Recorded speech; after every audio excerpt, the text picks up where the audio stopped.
여당에서는 그러면 대선 직전에 이익을 본 사람이 범인이다. 가짜 인터뷰 뒤에 이재명 대표가 있다고 총공세를 퍼붓고 있습니다. 그런데 오늘 이재명 대표 이런 반응을 보였습니다. 김의겸 의원 오늘 하루 단식? 오늘이에요? 오늘 고민정초회가 북박이 날씨였어요. 그래요? 오늘 책임져. 제가 책임지겠습니다. 천막 책임져.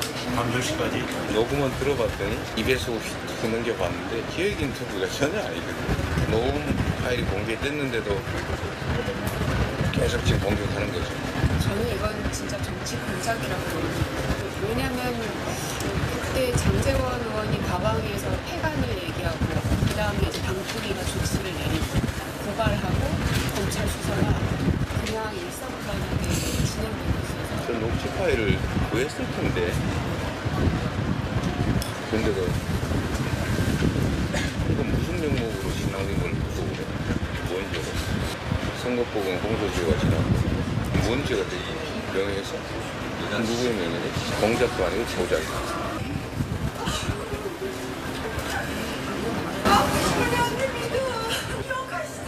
이재명 대표님 작년에 보궐선거에 대한 그 힘을 잊지 마시고요. 저희 지지자들이 대표님을 너무 사랑하고 제가 이 자리에서 사과하고 단식하고 싶어서 그럴 것 같습니다. 그때 날때 상식에 반하는 조작을 뻔뻔하게 시도를 이게 국민들한테 먹힐 리가 없는데 자기 지지층만 보고 하는 짓이에요. 언론 보도를 내용을 가지고 검찰이 10명의 검사를 투입해서 잠깐 나자마자 수사를 한다는 것 자체로 한번 이쪽으로 돌아주세요. 당분일에 처음입니다. 앞서 직전 주제에서 저희가 짚어봤듯이 검찰이 지금 이걸 확보했잖아요. 그 핵심 당사자인 김만배 씨가 본인 대화 가짜 인터뷰 어느 정도 인정했다. 근데 오늘 이재명 대표 보신 것처럼 신학림 씨 녹음 들어봤는데 기억 인터뷰가 전혀 아니다. 이런 얘기를 했어요. 그러니까 뭐 본인이 보고 싶은 것만 보는 거죠. 지금 상황에서 이제 자꾸 이제 본인들 유리하게 무조건 검찰의 정치성 수사다라고 이제 지적하고 있는 거 아니겠습니까? 근데 민주당도 지금 이 시점에서는 좀 사실은 사실대로 좀 봐야 될 것 같아요. 왜냐하면 당시 물론 뭐 선거 전략 측면에서 당시에 이재명 대표가 9월 달 후보로 되기 전부터 이 대장동 문제는 핵심적인 지금 이슈였습니다. 이걸 어떻게 하든지 간에 뭔가 이거를 좀 전환하기 위해서 무진장 노력을 한 것 같아요. 그 전환이 뭐냐면 결국은 이제 이 대장동의 몸통은 윤석열이다. 이런 프레임으로 전환하기 위해서 당시 김만배 등등이 많이 나섰다는 거 아니겠습니까? 예. 근데 따지고 보면요. 이미 2014년 당시 성남시장 선거 때도 김만배 일당들이 또 이런 가짜뉴스 퍼뜨리는데 관여를 한 적이 있습니다.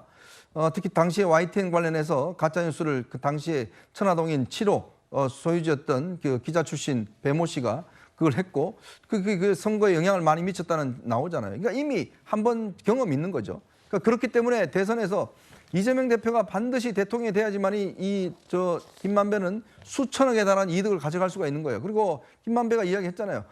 이재명 대표 대통령 되면 다 곧 나온다라고 이야기를 했지 않습니까? 그 대장동 일당 입장에서 보면 어떻게 하든 이재명 대표가 돼서 일단 구속이 되더라도 빨리 나올 수 있다. 그리고 이 대장동의 이익을 우리가 다시 회복할 수 있다. 그 판단에서 죽기 살기를 한 거 아니겠습니까? 예. 그러니까 저런 공작이 가능한 겁니다. 자, 지금에 와서 이미 다 사실이 드러났고 각 방송사들이 지금 사과 방송 다 하고 있습니다. 예. 자, 이런 판국에 계속적으로 이걸 사실을 인정하지 않는다 그러면 예. 오히려 민주당한테 좀 불리할 것 같습니다. 그런데 오늘 뭐 이재명 대표 기획 인터뷰 전혀 아닌 것 같다라고 단식장에서 얘기를 했는데 오늘 국민의힘 측이 지난 대선 직전에 민주당의 움직임 가운데 수상한 게 있다고 주장을 했습니다.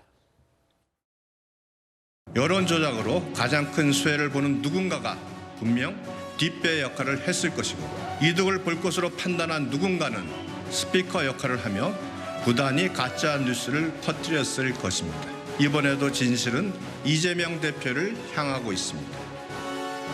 조작 인터뷰가 만들어진 9월 15일에서 불과 한 달도 지나지 않은 2021년 10월 8일 민주당 국회의원 32명이 대선 공작 면죄부 법안을 발의했습니다. 김만배와 신학님이 조작한 인터뷰를 활용하기 위해 법안까지 발의하며 판을 깔았다고 볼 수밖에 없습니다. 민주당은 사흘 동안 뉴스타파 조작 인터뷰를 인용한 SNS 게시물을 총 65회 쏟아내 대선 공작에 나섰습니다. 김만배와 한 배를 타고 입법권을 행사하며 조직적으로 대선 공작에 가담했습니다.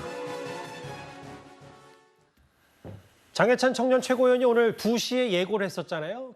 이번 가짜 뉴스, 가짜 인터뷰 배후에 민주당이 있을 것이다라는 얘기를 하면서 민주당 30명에 넘는 의원들이 대선 공작 면죄부 법안을 발의했었다. 혹은 다음 화면도 바로 이어가 보겠습니다. 당시 대선 직전 민주당 의원들이 개인 SNS에 이 보도를 총 65번 인용했다. 박강원, 최강욱 8회, 김상희 5번, 이원욱, 조국 4번. 제가 직함은 생략했습니다만 일단 이 인물들이 중심이 돼서 저 가짜 뉴스를 퍼나르기 바빴다. 뭐 이 얘기를 하고 있는 겁니까? 네, 맞습니다. 그 장해찬 최고가 얘기하는 내용을 짧게 설명을 드리면 이 공직선거법 개정안이었는데요. 그러니까 허위 사실을 유포를 해도 100만 원 이상의 벌금을 받으면 이제 의원직이 상실되는데 그 100만 원이라는 하한선을 없앤 겁니다. 그래서 판사가 장량감경으로 100만 원 이하의 벌금을 주게 되면 이 의원직을 유지할 수가 있는 거죠. 그러니까 민주당 의원들과 선대위에 계시는 의원들이 마음 놓고 편하게 향후 이런 허위 사실을 유포해도 될 수 있겠다 이런 의혹을 제기를 한 겁니다. 그런데 저는 저 법안을 발의한 시점이 조금 묘합니다. 21년 10월 8일입니다. 8일이면 이틀 후에 이재명 대표가 민주당 대선 후보로 확정이 됩니다. 당시 민주당 경선을 돌아보면 이재명 대표가 되는 게 확실했습니다. 거의. 그래서 뭐 정해놓은 거였는데 그걸 딱 민주당 대표가 대선 후보가 이재명 대표가 되면 어떤 상황이 벌어지겠어요.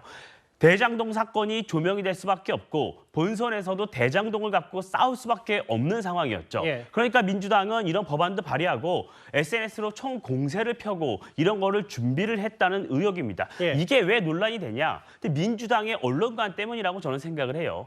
21년 2월, 3월로 시계를 좀 더 돌리면 민주당은 조국 사태 이후에 언론에 대해서 징벌적 손해배상을 해야 한다. 가짜 뉴스를 때려잡아야 한다고 강력하게 아주 주장을 합니다. 그러면서 손해액의 5배에 달하는 징벌적 손해배상금을 매기는 법안까지 추진을 합니다. 그래서 강행 처리해서 본회의까지 올려요. 그랬던 민주당, 가짜 뉴스에 대해서 그렇게 엄혹하게 처벌해야 한다고 주장했던 민주당이 불과 한 6개월, 7개월 뒤에는 허위 사실을 유포해도 처벌을 더 수위를 낮추는 법안을 발의하니까 왜 그럴까 하는 의문을 가질 수밖에 없는 겁니다. 그래서 민주당은 이게 아니라고 주장을 하겠지만 앞으로 차차 이 인과관계는 조사하면 어느 정도 관계가 나올 거라고 저는 생각을 합니다.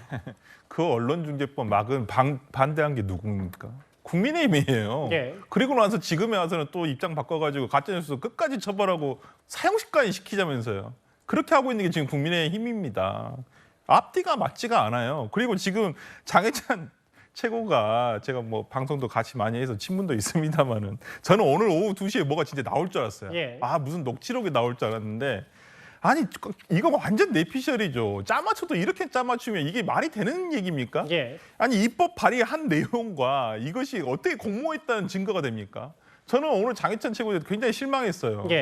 이건 정말 내피셜의 영역이고 장해찬 최고가 과거 소설을 많이 쓰셨는데 오늘 완벽하게 소설 하나 쓰셨어요. 그렇기 때문에 저는 이런 식으로 호도를 하는 건 뭐 자신들의 지지층에 대해서는 정말 민주당 나쁜 뭐 이렇게 얘기할 수 있겠지만 이게 어떻게 인과관계가 전혀 없지 않습니까? 저는 법률가로서 제가 보더라도 전혀 인과관계가 없고 아니 이게 도대체 SNS에 올린 거가 조직적인 가담입니까? 저는 이해할 수 없습니다. 설전 변호사님께 민주당 소속인이니까 질문 하나만 드리고 이번 주제 마무리할게요. 어찌됐든 선거 직전에 이걸 뭐 8번이든 4번이든 퍼날라서 선거에 활용했다. 배우설까지는 잘 모르겠고 이재명 대표가 뒤에 있는지 없는지 잘 모르겠는데 만약에 이게 진짜로 완벽하게 가짜뉴스로 판명이 되면 이재명 대표 직접 사과할 겁니까? 글쎄요. 저는 이게 그러니까 당시에 민주당에서 그 보도 내용을 허위임을 알면서도 그랬다고 한다면 정말 문제가 크죠. 저는 그 부분에 대해서는 당연히 사과를 해야 한다고 보지만은 민주당에서 그 부분에 대해서 알 수가 없었어요. 진짜 저도 그때 생각해보면 아까도 말씀드렸지만은 당시에 이 보도에 대해서 그렇게 새롭다. 대단하다 이런 생각을 별로 하지를 못했어요. 인지도 못했고 당시 저도 그날 매일매일 방송에 나가고 있었음에도 불구하고 무슨 말씀인지는 알겠는데. 예, 그래서 이게 이제 뭐 사과할 일이 생기면 수사를 통해서 나와서 사과할 일이 생기면 하겠지만은 지금까지로서는 저는 없다고 봅니다. 뭐 도의적인 사과 뭐 이런 것도 안 할 아니 생각입니다. 알지를 못했는데. 알겠습니다. 그래도 제가 봤을 때는 훔친 사과를 나눠 먹었으면 그 사과가 훔친 것이다라고 하는 걸 몰랐다고 하더라도 과수원 주인들한테는 사과해야 되는 거 아니겠습니까? 저는 그렇게 생각합니다. 사과 과수원 얘기까지 나왔는데 물론 뭐 이걸 누군가 봐서 선거에 악용했다고 판단이 되면 뭐 그런 부분 뭐 김만배 씨가 어느 정도 자기 가짜 인터뷰다 인정했다라는 검찰 얘기가 나왔으니까 추이도 잘 지켜보겠습니다. 일단 여기서 정리를 하고요.